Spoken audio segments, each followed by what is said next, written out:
श्री कृष्ण जन्मभूमि शाही ईदगाह मस्जिद मामले में सुप्रीम कोर्ट ने मस्जिद का निरीक्षण करने के लिए आयुक्त नियुक्त करने के बाद इलाहाबाद उच्च न्यायालय के आदेश पर फिलहाल के लिए रोक लगा दी है। सुप्रीम कोर्ट के इस आदेश को एक पक्ष के लिए बड़ा झटका माना जा रहा है। इससे पहले इलाहाबाद हाई कोर्ट द्वारा 3 सदस्यीय टीम से सर्वे कराने का आदेश दिए जाने के बाद हाई कोर्ट के फैसले को सुप्रीम कोर्ट में चुनौती दी गई थी। हालांकि शीर्ष अदालत ने आदेश पर रोक लगाने से इनकार कर दिया। सुप्रीम कोर्ट में हुई सुनवाई के बाद वकील महमूद प्राचा ने बताया कि कोर्ट ने देखा कि याचिकाकर्ता की तरफ से याचिका में कुछ साफ नहीं है और वो कोर्ट से चाहते क्या हैं। हमारी जो सुप्रीम कोर्ट में मांग थी कि जो इलाहाबाद हाई कोर्ट ने ऑर्डर किया है कमीशन भेजने का ईदगाह मस्जिद मथुरा में, उसको स्टे किया जाए, वो मान लिया। लेकिन जो महत्वपूर्ण बात है वो ये है कि माननीय उच्चतम न्यायालय ने ये बार बार ऑब्जर्व किया आज ओरली कि जो पिटिशनर ने जो अपनी एप्लीकेशन कमीशन के लिए लगाई थी उसमें क्लैरिटी नहीं है। वो ये कह रही है कि प्रेयर में जो प्रेयर है वो आप अलाउ कर दें। तो इसके लिए काफ़ी जो ऑनरेबल सुप्रीम कोर्ट था वो काफ़ी चिंतित था इस बात के लिए कि किस प्रकार की एप्लीकेशन नीचे लगाई गई जिसमें कोई डिटेल्स नहीं है, क्या चाहते हैं ये भी नहीं पता। मेरा ऐसा मानना है कि ये इसलिए है कि जो 50 साल तक एक इशू जो सेटल हो चुका था अदालत से, उसमें जो अपने आप को भक्त बताते हैं और नेक्स्ट बेस्ट फ्रेंड बताते हैं, वो 50 साल तक सोए रहे।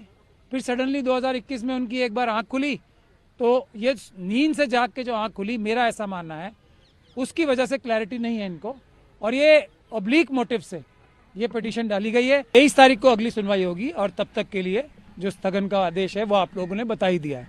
23 तारीख को अगली सुनवाई होगी, जहां मेन केस जो हमारा है, जो हमने हाई कोर्ट ने जो सो मोटो ट्रांसफर करने का केस अपने पास ट्रांसफर करने का जो ऑर्डर किया था, उसके खिलाफ जो हमारी पिटीशन है SLP यहाँ पे मौजूद है, उसके लिए सुनवाई होगी 23 तारीख को। उसी दिन इसके लिए भी सुनवाई होगी। वहीं दूसरी वकील रीना एन सिंह ने बताया कि हमारा पक्ष रखने में जो भी कमी आ रही है वह हम ठीक करेंगे और सुप्रीम कोर्ट ने किसी भी प्रकार से इलाहाबाद हाई कोर्ट के ट्रायल पर किसी भी तरह से हस्तक्षेप करने से मना कर दिया है। देखिए, जो 14 दिसंबर को इलाहाबाद उच्च न्यायालय ने जो सर्वे का आदेश दिया था, आज उस पे सर्वोच्च न्यायालय ने स्टे लगाया। अब जैसे जो पहली डेट थी वो 9 को थी, पर कॉन्स्टिट्यूशनल बेंच बैठने की वजह से हियरिंग नहीं हो पाई थी। तो अब कोर्ट ने ये भी मुस्लिम पक्ष ने ये भी अपनी आपत्तियां जताई कि 711 की एप्लीकेशन है वो भी पेंडिंग है। तो आज सर्वोच्च न्यायालय ने ये कहा कि जो ट्रायल कोर्ट का ऑर्डर है सर्वे का, सिर्फ उस पे ही कुछ समय के लिए रोक लगाई है, जिसमें जो नेक्स्ट हियरिंग है वो अब 23 दिसंबर को होगी। और देखिए, कुछ ऐसी टेक्निकल ग्लिचेस थी जिसको अब शायद हिंदू पक्ष को भी उसमें रेक्टिफाई करने का मौका मिल जाएगा। और दूसरा, हाईकोर्ट ने स्पष्ट रूप से ये कहा है कि जो ट्रायल चल रहा है हाई कोर्ट में, उसमें किसी भी प्रकार की रोक नहीं है। जो मुकदमा है वो एज इट इज चलेगा। और देखिए, जो हमारा देश है वो संविधान और एक कानूनी प्रक्रिया के हिसाब से चलता है और हर पक्ष को अपनी बात को रखने का पूरा मौका हमारे संविधान ने दिया है, तो वो सब उसका उपयोग कर रहे हैं। सर्वे को लेकर ऑब्जेक्शन उठाएगा तो उसको लेकर? जी बिल्कुल, जो 14 दिसंबर को इलाहाबाद उच्च न्यायालय का जो सर्वे का आदेश था उसको चैलेंज किया था मुस्लिम पक्ष ने, और अभी कुछ समय के लिए सर्वोच्च न्यायालय ने उस पर रोक लगा दी है। अब आगे में क्या कुछ होना है? अगली तारीख पे अगली जो डेट है वो 23 जनवरी की है।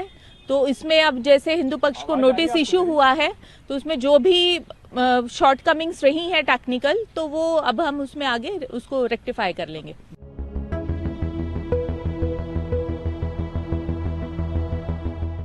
हमसे जुड़े रहने के लिए हमारे YouTube चैनल को सब्सक्राइब करें और नई वीडियो की नोटिफिकेशन के लिए बेल आइकॉन को दबाएं।